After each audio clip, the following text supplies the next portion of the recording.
आफ्नै मन चुपचाप बस्छ। हाँस्नु पर्छ भनेर हाँसे, तर मुटु भित्र कतै केही त फुटिहाल्छ।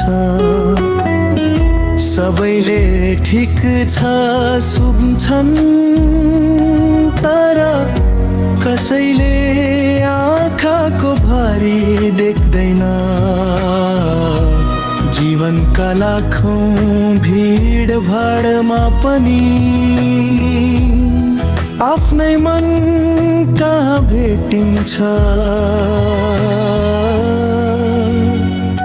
कसैलाई थाहा छैन, कसैलाई थाहा छैन।